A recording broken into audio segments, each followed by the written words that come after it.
بسم الله الرحمن الرحيم الحمد لله رب العالمين وصلى الله على سيدنا محمد وعلى آله وصحبه وسلم dhammaan ardayda Soomaaliyeed kusoo dhawaada kaalinka waxbarasho ee Solution insha Allah maanta waxaan xalin doonaa qaybtii labaad cilmiga bulshada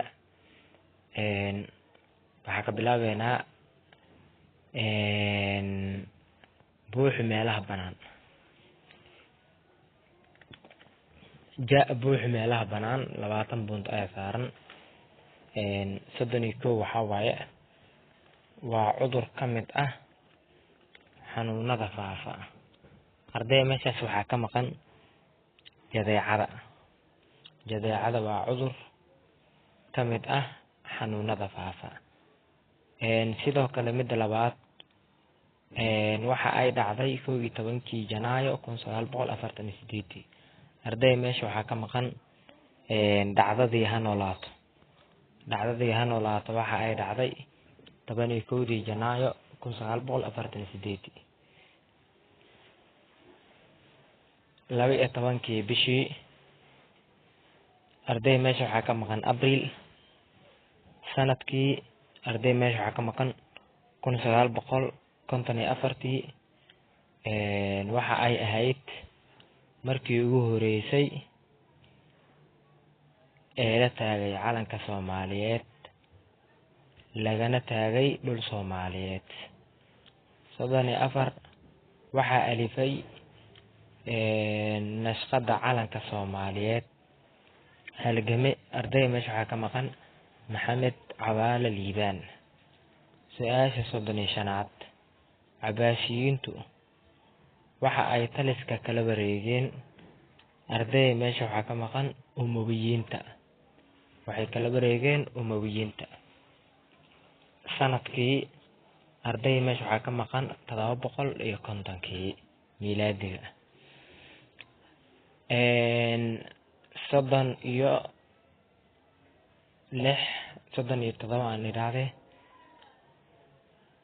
36 Cabaashiyiintu waxa ay garabsadeen markii koowaad si ay u qabsadaan xukunka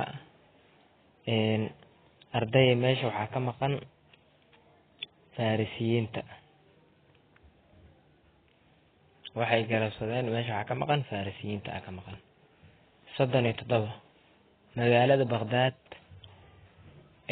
waxa uu dhismaheedu socday arday meesha waxaa ka maqan 4 sano su'aasha 38aad ee buux meelaha banaan Al-Mu'tasim wuxuu bedelay caasimadii Cabaasiyiinta wuxuuna caasimad ka dhigtay magaalada arday meesha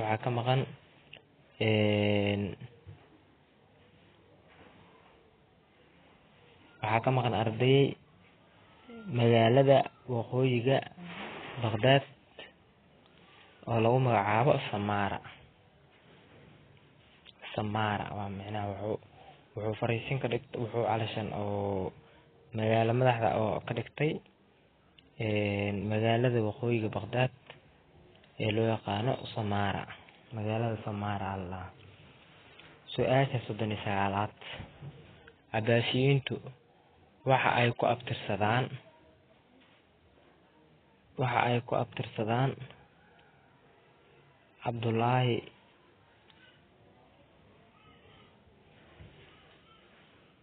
waxay ku abtirsadaan Cabbaas bin Cabdul Muttalib ku abtirsadaan Cabdullaahi bin Cabbaas bin Cabdul Muttalib ku abtirsadaan halka Calaawiyiintu ay ku abtirsadaan Ali bin Abi Talib su'aasha 40aad afayeenkii ugu horeeyay ee baarlamaanka Soomaaliya xornimadii kadib waxa uu ahaa arday meesha waxaa ka maqan Jaamac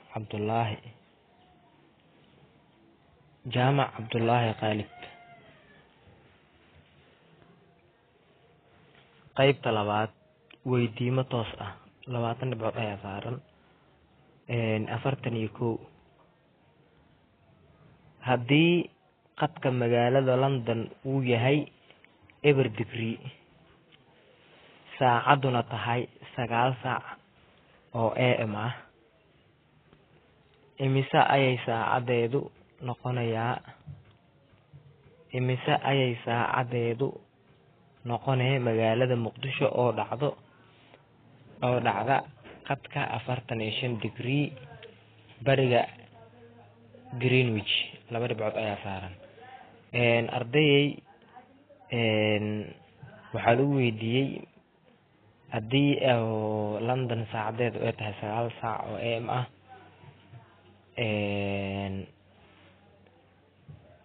digrigeeduna uu yahay 0 magaalada Muqdishona digrigeeduna uu yahay ama qadka ay dhacdo 45 degree waxaa la iska rabaa marka haddii marka London ay 9 saac tahay magaalada Muqdishona saacadeedu meeqa saac ayay noqonaysaa arday marka hore waxaa sameynaysaa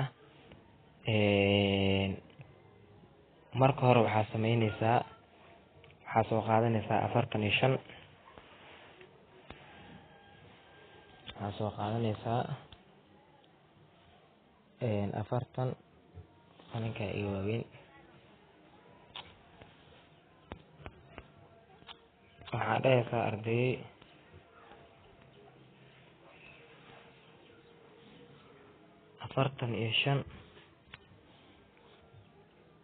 45 waxaa waaye digriga magaalada Muqdisho waxaa ka jaraysaa digriga London oo ah 0 45 haddii 0 laga jaro ardayay waxaa soo baxayso 0 aa soo baxayso haddana arday waxaa sameynaysaa 45 0 haddii laga jaro waxaa soo baxayso 45 marka jarmaysa calashan kadib waxaa sameynaysaa 45 ku soo baxday waxaa ku dhufanaysaa 45 lagu dhuftay 4 aa dhahaysaa 45 arday 4 haddii lagu dhufto waxaa waaye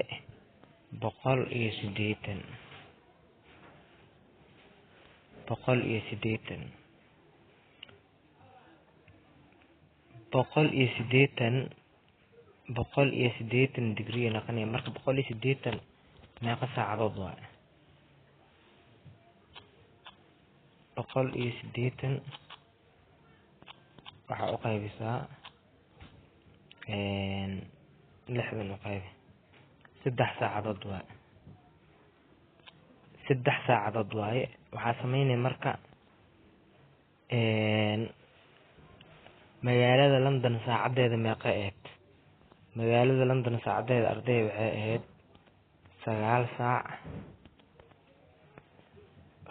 saac oo AM ahayd waxaa ku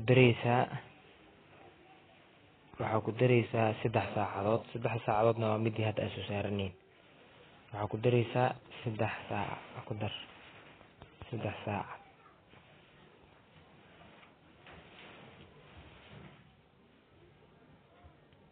afartan iyo 9 saac haddii lagu daro 3 saac haddii lagu daro arday waxay noqonaysaa 10 saac 11 saac 12 saac oo AM ay noqonaysaa 12 saac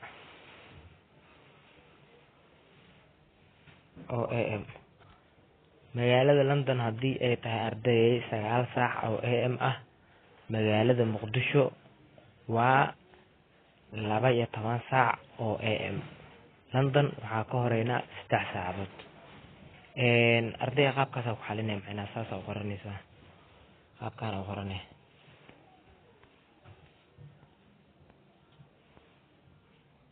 jawaabta rasmiga waa tan 12 saac oo AM waay arday su'aasha xigta haddii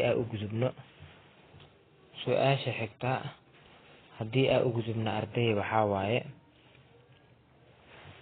sheeg inta daqiiqo ee ku jirta 12 saac adigoo tixraac ku sameynaya qaacidada saacadaha loo bedelayay. qaacidada saacadaha loogu bedelayo daqiiqad. arday midaan iyadana way fududahay. waxaa laga rabaa inaad sheegtid oo keliya 12 saac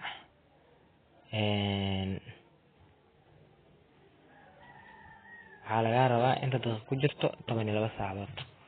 arday marka waxaa sameynaysaa notepad ku sameynayna. arday waxaa sameynay 12 saacadood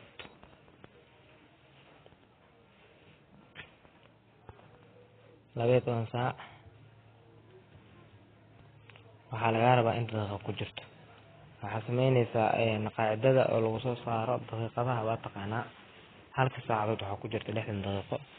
12 ayaa waxaa ku dhufan 12 saac ayaa waxaa ku dhufanaysaa 60 daqiiqo. 60 daqiiqo ku dhufo 12 lagu dhuftay 60 720 daqiiqo waa.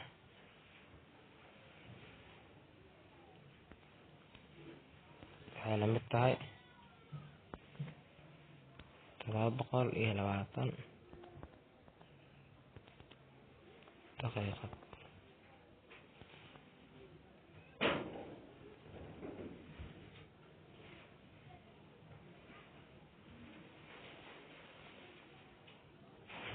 marka 12 saac inta daqiiqad ku jirta arday waxaa waaye 720 daqiiqo.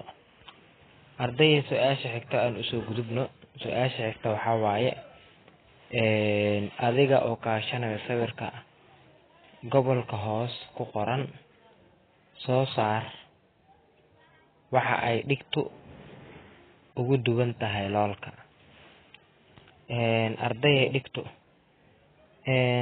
loolka waxay ugu duwan tahay waxaa waaye dhigta barbaro ma noqdaan. xariiqmaha oo mala awaalka oo dhigta loo yaqaano iyaga barbaro ma noqdaan. waxaa dhahaysaa dhigtu barbaro ma noqdaan. loolkuna arday loolku waxaa dhahaysaa loolku waa barbaro. loolku waa barbaro ma ku kulmaan. loolku waa goobta erifyada agtooda ah.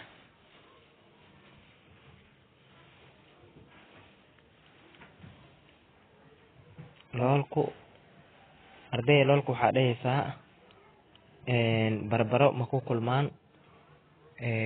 loolkuna waxaa la dhahaa waa goobta erifyadu agtooda ah. waxaa loo yaqaanaa loolka loo yaqaanaa. arday su-aasha xigta 43aad. nidaamka baarlamaanka ah maamulkiisa waxa uu u qaybsamaa 3 laamood. haddaba kala sheeg 3daas. arday 3 laamood oo u qaybsamo nidaamka baarlamaanka waxaa ugu horeeya 1 laanta fulinta. midda labaad laanta sharci dejinta. midda labaad waa laanta sharci dejinta.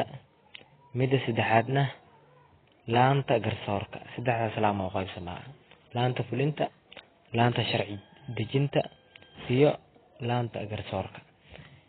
su-aasha kale xigta 44aad. sidee baa dhulbaraha u dhawaashihiisa iyo ka fogaanshihiisa u saameeyaan cimilada. arday jawaabtu waxay noqonaysaa maxaa yeelay qoraxdu si toos ayay ugu dhacdaa dhulbaraha. meelahaasna waa kulayl. marka aad cirifyada joogto waa qabow maadaama dhulbaraha ka fog tahay. marka meel walba oo qoraxda dhulbaraha meel walba qoraxda ay ku aadan tahay waxaa kulaylkada aad u daran yahay. laakiin cirifyada haddii ay joogtid waa qabow sababtoo ah dhulbaraha ay ka fog yihiin. su-aasha kale ee xigta 45aad. adiga oo kaashanayo qariirada Afrika ee hoos ku qoran qor wadamada ku muujisan falaarta kuna qor sanduuqa dhexdiisa. arday wadanka ugu horeeyo waa Eritrea. wadanka kale oo ku xigana waa Djibouti,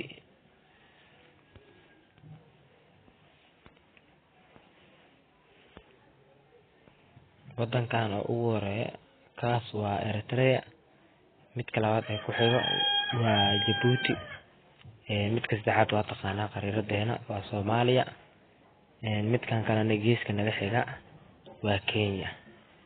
Arday waxaan filayaa inaad garateen aad ka faa'iidaysteen asxaabtiina la wadaaga hana laga hilmaamin inaad subscribe dhahdaan mahadsanidin imtixaankana ilaa idin fududeeyo.